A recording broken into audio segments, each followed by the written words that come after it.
नमस्कार मित्रों, स्वागत है आप सबका हमारे स्टडी चैनल सुपर 7 पर। तो मित्रों, प्राचीन भारत के इतिहास में आज अपना टॉपिक रहेगा संगम काल। ठीक है मित्रों, तो संगम काल क्या है? संगम काल माने जैसे जो दक्षिण भारत अगर ले लें तो कृष्णा और तुंगभद्रा नदी के दक्षिण में जो स्थित क्षेत्र है वो दक्षिणी क्षेत्र कहलाता है, दक्षिण भारत कहलाता है। तो वहाँ लगभग 300 ईसा पूर्व से लेके 300 ईस्वी के बीच में जो कालखंड है वो संगम काल कहा जाता है। ठीक है, और इस काल के दौरान जो दक्षिणी भारत है वो 3 राज्यों में मिलता है। वहाँ 3 जो वंश थे वो शासन कर रहे थे। ठीक है, तो एक चेर साम्राज्य है, चोल साम्राज्य तथा पांडव साम्राज्य, ये तीनों वहाँ राज कर रहे थे। इन तीनों के राज्य में तीसरी शताब्दी ईसा पूर्व से लेके तीसरी ईस्वी तक जो काल घटा वो संगम काल कहा जाता है। संगम काल का मतलब जो संगम शब्द है ये तमिल कवियों का जो संगठन होता था उसको संगम काल यानी संगम कहा जाता था। ठीक है, और इस जो कवियों की जो काव्य है, जो साहित्य की जो भाषा है वो तमिल कहलाती थी।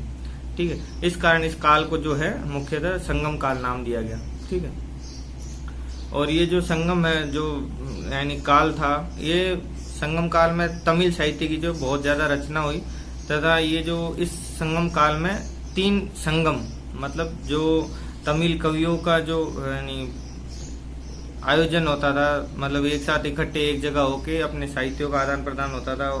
ठीक है, तो इन 3 संगमों का इस काल में आयोजन हुआ। ठीक है, प्रथम, द्वितीय तथा तृतीय, ये 3 संगमों का वर्णन मिलता है। ठीक है, और इन तीनों ही संगमों को जो 3 संगम आयोजित किए गए, तीनों संगम का जो है जो संरक्षण है वो पांड्य राजा थे, पांड्य राजाओं ने इन तीनों को संरक्षण प्रदान किया।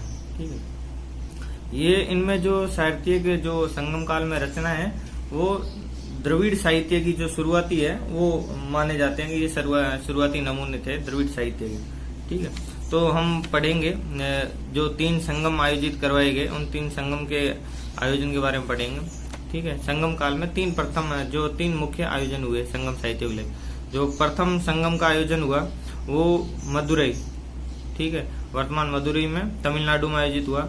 इन प्रथम का जो अध्यक्ष थे वो अगस्त्य ऋषि थे।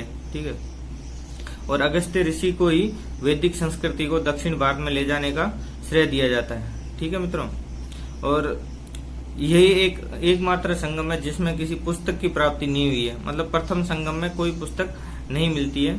ठीक है, और इसके पश्चात पढ़ेंगे दूसरा संगम। ठीक है मित्रों, जो दूसरा संगम है वो कपाटपुरम स्थान या उसको अलवे भी कह सकते हैं, वहां आयोजित किया गया। इसके अध्यक्ष प्रारंभ में तो अगस्त्य ऋषि थे, लेकिन इसके अगस्त्य ऋषि के पश्चात तोल्कापियर इसके अध्यक्ष बने थे इसी दूसरे संगम के। ठीक है, इस संगम की जो है इस संगम में एक ही पुस्तक मिलती है, तोल्कापियम। ठीक है मित्रों, तोल्कापियम बहुत ही यानी जो दक्षिण भारत की जो तमिल साहित्य की बहुत ही महत्वपूर्ण पुस्तक मानी जाती है। इसमें इसको तमिल का जो व्याकरण है वो भी कहा जाता है मित्रों। ये तमिल व्याकरण की पुस्तक है, इसके लेखक तोल्कापियर है। ठीक है मित्रों, तोल्कापियम। और इसके पश्चात जो अंतिम संगम आयोजित किया गया वो है तीसरा संगम। ठीक है, इसका जो स्थान है वो उत्तरी मदुरई तमिलनाडु में, और इसके अध्यक्ष जो थे वो नक्कीरर थे, जिनकी पुस्तक मिलती है एतुकोये तथा पत्तू पातू। ये इसकी तीसरे संगम की नक्कीरर की जो है पुस्तकें मिलती हैं। ठीक है, तीसरे संगम से बहुत ज्यादा पुस्तकें मिलना प्रारंभ होती है। उसके बाद से तमिल साहित्य में वृद्धि हुई, तमिल साहित्य में अनेक रचनाएं करने लग गए। ठीक है, तो इन संगम काल के बारे में हमें जो जानकारी मिलती है, जो संगम आयोजित वगैरह किया गया, इनकी जानकारी हमें मिलती है। तो एक तो अशोक के अभिलेखों में, ठीक है, तो उसमें पांड्य, चेर तथा चोल इनके बारे में बताया गया है। एक कलिंग के खारवेल के जो अभिलेख है, जिसे हाथी गुम्फा अभिलेख भी कहते हैं हम, उनमें इनकी जानकारी मिलती है तमिल राज्यों की। तथा 8वीं शताब्दी में एक इरेनार अभिलेख है, उसमें जो इन 3 संगमों का है वर्णन मिलता है। ठीक है, और इस संगम काल के दौरान ही दक्षिणी भारत में लगभग 3 राजवंश थे, जो मैं आपको पहले बता चुका हूँ, चेर, चोले तथा पांड्य। जो चेर है वो वर्तमान केरल और दक्षिणी कर्नाटक राज्य में विस्तृत थे। पांड्य जो है तमिलनाडु, जो दक्षिणी तमिलनाडु उस तरफ, तथा चोल जो है उत्तरी तमिलनाडु और जो आंध्रा का क्षेत्र है यहाँ शासन करते थे। ठीक है मित्रों, जो संगम काल की जो अन्य पुस्तकें अगर उसमें ली जाए तो उस अन्य पुस्तकों में एक शिल्पाधिकारम है। ठीक है, ये शिल्पाधिकारम में जो नुपुर की कहानी मिलती है, ठीक है, जिसमें कोवलन और कणकी की कहानी मिलती है, कोवलन। ठीक है, और इसके जो लेखक थे वो इलांगो आदिगल थे। ठीक है, और ये इलांगो जो आदिगल है वो चेर शासक सेन गुटवन के भाई थे। ठीक है, ये पुस्तक मिलती है। इसके पश्चात जो मिलती है मणिमेखले। मणिमेखले शिल्पाधिकारम का अगला भाग माना जाता है। इसमें क्या है, जो मणिमेखले है वो कोवलन और माधवी की पुत्री थी। ठीक है, जो बाद में बौद्ध भिक्षुणी बन गई, ये इसकी जानकारी भी मिलती है। ये मणिमेखले से मिलती है। मणिमेखले शिल्पाधिकारम का अगला भाग माना जाता है। मणिमेखले पुस्तक में बौद्ध धर्म की प्रशंसा की गई है तथा इसमें बताया गया है कि महिलाओं का सबसे ज्यादा सम्मान जो है वो बौद्ध धर्म करता था, क्योंकि एकमात्र बौद्ध धर्म ही ऐसा है जिसमें कि वेश्याओं को सम्मान मिला है, या सम्मान जो करता था वो ऐसा माना गया है। ठीक है, और मणिमेखले में जैन धर्म की आलोचना की गई है। ठीक है, और उसमें उल्लेख है कि आर्यों ने विवाह का अनुष्ठान और समारोह जो है वो प्रारंभ किया था। ठीक है, इसके पश्चात जो पुस्तक मिलती है वो है जीवक चिंतामणि। ठीक है, जिसके लेखक है वो जैन साधु तिरुकत देवर थे। इसमें जीवक नामक राजकुमार की कहानी है, जो कि अत्यधिक भौतिकवादी व्यक्ति था। ठीक है मित्रों, इसमें उसने 8 विवाह किए थे, जिसके बारे में इसका वर्णन इस पुस्तक में मिलता है। ठीक है, इस कारण जो ये 8 विवाह के कारण इसको विवाह ग्रंथ भी कहा जाता है। और इनके पश्चात जो जीवक है वो जैन साधु बन जाता है, और उसके पश्चात इसमें जो है जैन धर्म की तारीफ भी मिलती है। ठीक है, जीवक चिंतामणि के पश्चात अगर देखा जाए तो एक कुरल पुस्तक मिलती है, कुरल, जिसको तिरुकल्लूर भी कहा जाता है, जिसके लेखक तिरुवल्लूर माने जाते हैं। ये इसको तमिल बाइबल भी कहा जाता है, सबसे प्राचीन तमिल ग्रंथ इसको माना जाता है। संगम काल के दौरान जो हमें 3 राजवंश मिलते हैं दक्षिणी भारत में, उसमें चेर, पांड्य तथा चोल जैसा बात कर चुके हैं। तो जो चेर साम्राज्य है तो उसमें क्या है, इन्होंने जो आधुनिक केरल के मध्य तथा जो तमिलनाडु के कोंगू क्षेत्र है तो इन पे इनका नियंत्रण था। ठीक है, इनकी जो राजधानी है वो वांजी थी। ठीक है, तथा इनके पश्चिमी तट पे टोंडी बंदरगाह जो है इनके नियंत्रण में थे। ठीक है, और इनका जो प्रतीक है वो धनुष माना जाता है। ठीक है, धनुष बाण इनका प्रतीक माना जाता है। और सेन गुटवन यहाँ का एक लोकप्रिय शासक हुआ है। ठीक है मित्रों, सेन गुटवन को ही लाल या भला चेर भी कहा जाता है। ठीक है, तो हम ऐसे याद कर सकते हैं, जैसे इनके तीनों के प्रतीक चिन्ह माने जाते हैं। जैसे यहाँ चेर का जो प्रतीक है वो धनुष बाण माना जाता है। इस धनुष बाण के द्वारा जो चेर है वो बाघ का शिकार करता है तथा मछली का शिकार करता है। तो चोल का जो साम्राज्य का प्रतीक चिन्ह बाघ माना जाता है, तो पांड्य का जो है वो मछली माना जाता है। तो ऐसे याद कर सकते हैं, जैसे चेर का जो है वो धनुष बाण से शेर वो बाघ वो मछली का शिकार करते थे। तो चोल का जो प्रतीक माना जाता है वो बाघ माना जाता है, पांड्य का जो प्रतीक है वो मछली माना जाता है। चेर ही वो है जो चेर साम्राज्य के जो दक्षिणी भारत से जो पहला राजदूत भेजते हैं वो चेर साम्राज्य के शासक हैं, वो भेजते हैं। ठीक है, चीन में पहला दूत इन्होंने ही भेजा था, चेर साम्राज्य ने। ठीक है मित्रों, और ईसा की पहली शताब्दी के पुगलूर शिलालेख से चेर शासकों की 3 पीढ़ियों के बारे में उल्लेख मिलता है। ठीक है मित्रों, और चेरों का जो है रोमन साम्राज्य के साथ भी व्यापार वाणिज्य होता था। ठीक है, इसके पश्चात बढ़ेंगे, जैसे चोल है, चोल साम्राज्य। तो चोल जो शासक थे इन्होंने तमिलनाडु के मध्य, ठीक है, तथा जो उत्तरी भाग तमिलनाडु का था वहाँ इन्होंने अपना नियंत्रण फैलाया था, यहाँ इन्होंने शासन किया।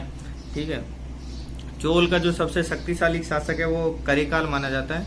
ठीक है, इनकी जो राजधानी है वो प्राचीन मनलूर मानी जाती थी, तथा जो नई राजधानी है वो अरेयूर मानी जाती है। ठीक है, इनके जो शासन का मुख्य क्षेत्र है वो कावेरी डेल्टा था। ठीक है, जिसे बाद में चोल मंडलम के नाम से भी जाना जाता है। ठीक है, और इनका प्रतीक चिन्ह बाघ है। और दक्षिणी भारत का जो चोल साम्राज्य ऐसा था जिसके पास एक मतलब बहुत अच्छी नौसेना थी, ठीक है। इसके पश्चात करिकाल है जो शक्तिशाली शासक माना जाता था। इसने अपने शासनकाल में व्यापार वाणिज्य को भी संपन्न किया तथा तमिल क्षेत्र को माना जाता है कि इसने पूरे तमिल क्षेत्र को अपने आधिपत्य में ले लिया था। और तमिलनाडु में जो क्षेत्र है पुआर तथा कावेरी पट्टनम, उस शहर की स्थापना भी करिकाल के द्वारा ही मानी जाती है, ठीक है। और जो राजधानी उदयपुर से कावेरी पट्टनम है, वो उदयपुर के बाद में जो राजधानी है कावेरी पट्टनम, वो इन्होंने करिकाल ने ही स्थानांतरित की थी। और करिकाल ने ही कावेरी नदी के किनारे 160 किलोमीटर लंबा बांध बनवाया था।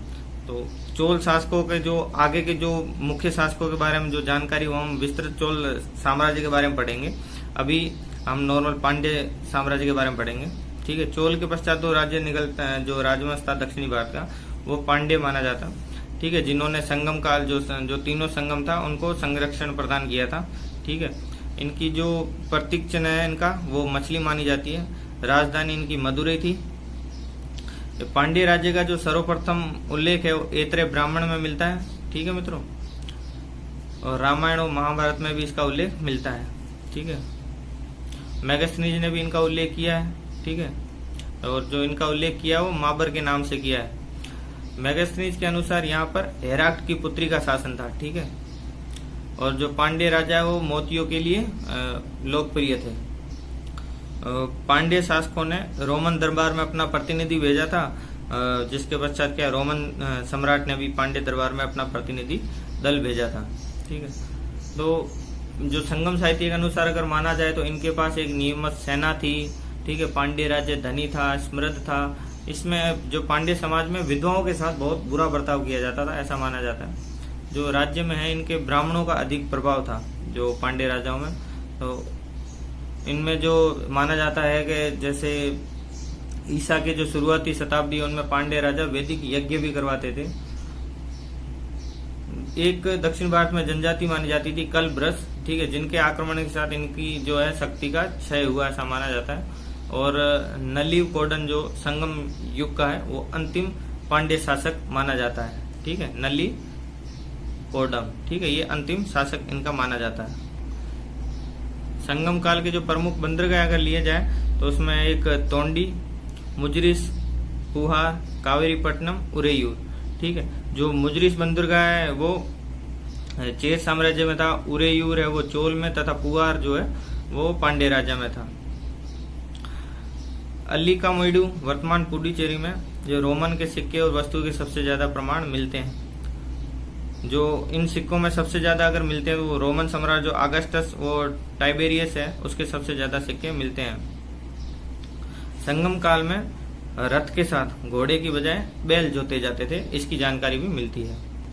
अब जैसे संगम काल के दौरान जो राज्य व्यवस्था है, राजतंत्र है, वो वंशानुगत होता था। प्रत्येक राजवंश के पास अपना शाही प्रतीक होता था। जैसे चोलों के पास बाघ है, पांड्य के पास मछली तथा चेरों के लिए धनुष, ये राज्य प्रतीक होता था, ठीक है। राजा की शक्ति पर जो है वो परिषद का नियंत्रण होता था, ठीक है। और इन जो परिषदों को है वो महासभाओं के नाम से जाना जाता था। ये महासभाएं 5 होती थी, ठीक है, 5 परिषद होती थी, ठीक है, जिसमें पुरोहित, मंत्री, दूत, सेनापति, गुप्तचर ये होते थे। इनको अलग अलग नाम से जाना जाता था। जैसे मंत्री को अमेचार जाना जाता था, पुरोहित को पुरोहितार, दूत को दूतार, सेनापति को सेनापतियार आदि नामों से जाना जाता था, ठीक है। इनकी जो राज्य की मुख्य जो आय का जो स्रोत है वो भूमि राजस्व था, जबकि जो विदेशी व्यापार होता था उनके साथ भी सीमा शुल्क वगैरह लगाया जाता था। और जो युद्ध में लूटी गई जो भी आय होती थी उसको अपनी राजकोषीय आय माना जाता था। और डकैती तथा तस्करी को रोकने के लिए भी सड़कों तथा राजमार्गों की जो है व्यवस्था भी अच्छी की थी इन्होंने, ठीक है। तो लगभग ये जानकारी हमें संगम काल से मिलती है, ठीक है मित्रों। जो संगम काल का जो अंत है वो लगभग 3री शताब्दी के करीब माना जाता है। और इसमें जो 3री जो शताब्दी के करीब जो कालब्रस है जनजाति, उसने क्या तमिल देश पे कब्जा कर लिया था, ठीक है। और इस जो अवधि को है वो अंधकार युग भी कहा जाता है। ठीक है, तो इस प्रकार जो कालब्रज जनजाति के आक्रमण स्वरूप जो तमय जो संगम काल है उसका समापन होता है, धीरे धीरे अपने अंत की ओर अग्रसर होता है। ठीक है मित्रों, तो मैं आशा करता हूँ आपको ये वीडियो पसंद आया होगा। हमारे पसंद आए तो लाइक कीजिए, शेयर कीजिए तथा हमारे चैनल को सब्सक्राइब कीजिए। धन्यवाद मित्रों।